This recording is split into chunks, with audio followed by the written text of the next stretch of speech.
Ladies and gents, I'd be really happy making this video. This is the third time I've had to do it. The first time, nothing worked. The second time, my microphone decided to not work.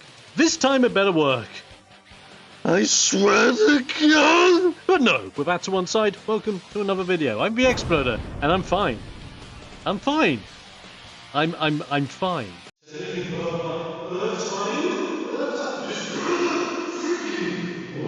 On today's video, we cover the second version of my Sapphire and Steel Heroes of the Round Table deck. Is it good? Is it bad? Or is it just plain mid? Let's get into it. And here we are for Heroes of the Round Table version 2, a fantabidozy deck. And we have made some changes, have made some improvements, and, well, let's go over the deck list first before I give you my thoughts on how this played when I tested it at my locals. First major change, 3 copies of the 1-drop Captain Hook Forceful Duelist. Brilliant 1-drop, I do like him. I love the fact that he's getting reprinted, so we are using his reprinted artwork. Solid guy, turns into a challenger 3. He can get rid of those 1-drop bells. He can certainly get rid of any of those nasty aggro plays early on. And he combines very well with Smee for our 2-drop to make sure that Smee doesn't damage himself. Do we want him out all the time? No. Is he handy to have? Absolutely. Next major change, we have upped Calhoun to 4 copies. When I was remaking the deck, I realised I had an odd space left, and I had plenty of space for another uninkable card. So I thought, you know what? Let's add in another Calhoun and make her 4 of.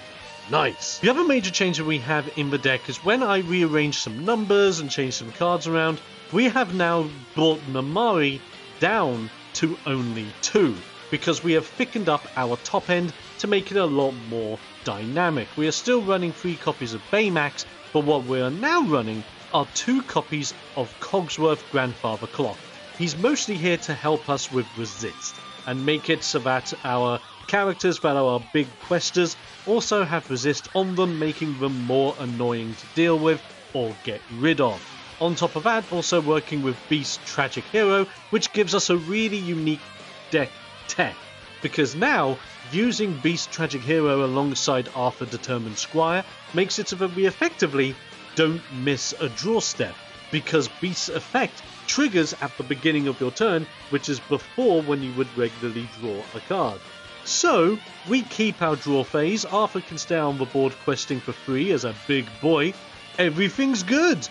Brilliant. Outside of those changes, our character lineup very much the same, and if you ever want to know what our original list was like, there'll be a little doobly-doo on the screen for you that you can click on so you can see the original version of the deck versus this one. The other major change we've done, we have taken out the 4 copies of Sail the Azurite Sea and switched it out with Vision of the Future.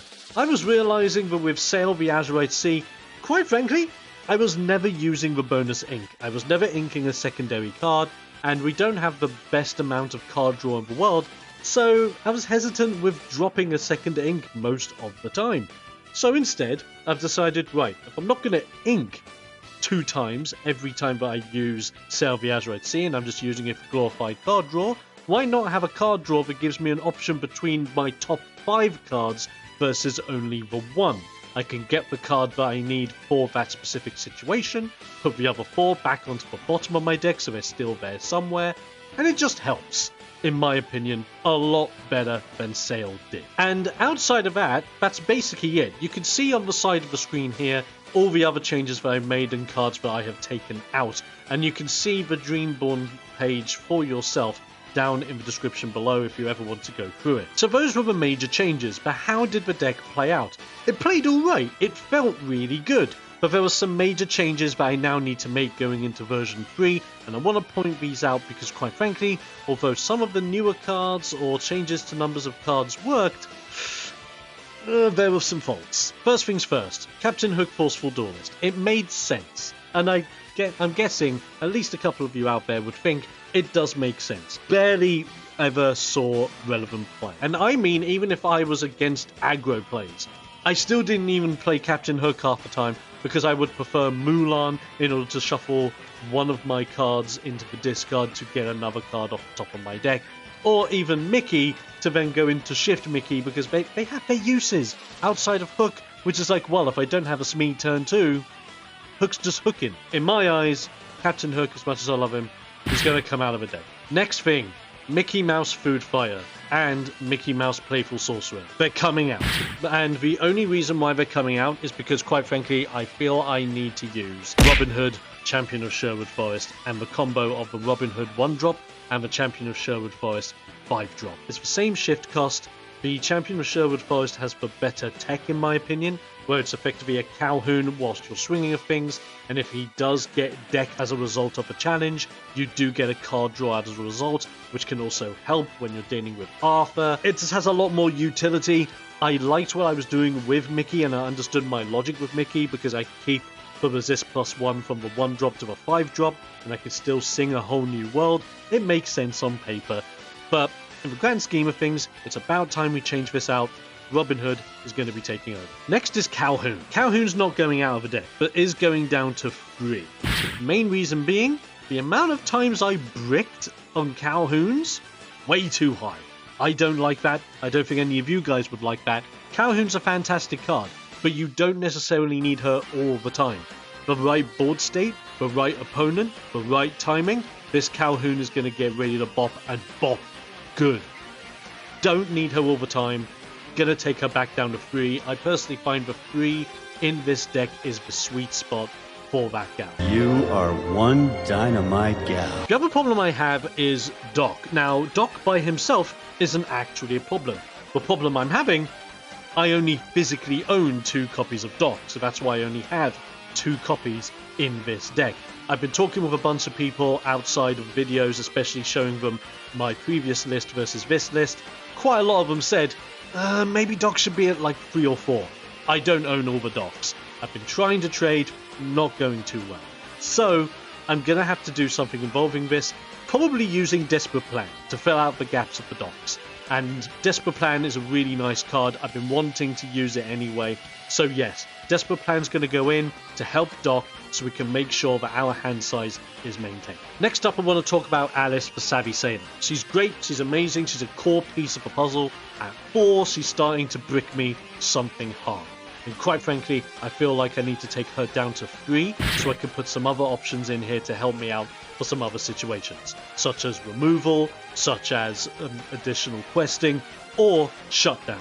Looking at my boy, the referee Pete. The same thing has to do with Wendy. I love Wendy to pieces. She's a fantastic piece of a puzzle, but again, I'm kind of bricking on her too much at 4.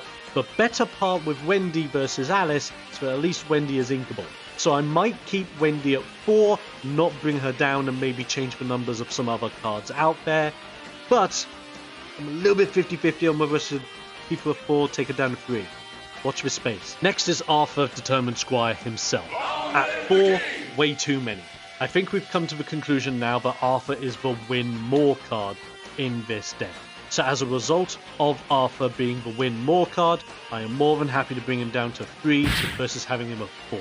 I think 4 is absolutely fine, and again, he's inkable if you're not happy with playing him on curve or anything along those lines. But when you play Arthur, you want to make a statement and potentially leave that to be the way you win the game. So, don't want him in my hand all the time. I want to make sure I have a nice steady curve from my bottom to my top.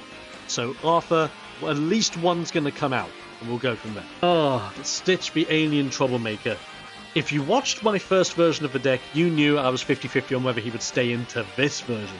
He stayed in, still didn't see play, still made me cry, because I really preferred to have the Steel Pluto over the Stitch. As much as I love Stitch, not in this deck. He's going to be traded out for Pluto. Bye-bye Stitch. Maybe in a future build, in a future deck tech, we'll bring you back in. But for now, you're not my boy, I'm sorry. And those are the main things I would change with the characters. Everything else was okay, except A Whole New World. And I'm going to be very honest, in this deck, A Whole New World did not help me. Or if it did help me, it helped my opponent way too much. By the time I was able to use A Whole New World to benefit myself, get a new hand, and basically get ready to continue with my game plan, I was giving my opponent all the tools they needed as well for their game plan, and it was too much of a risk.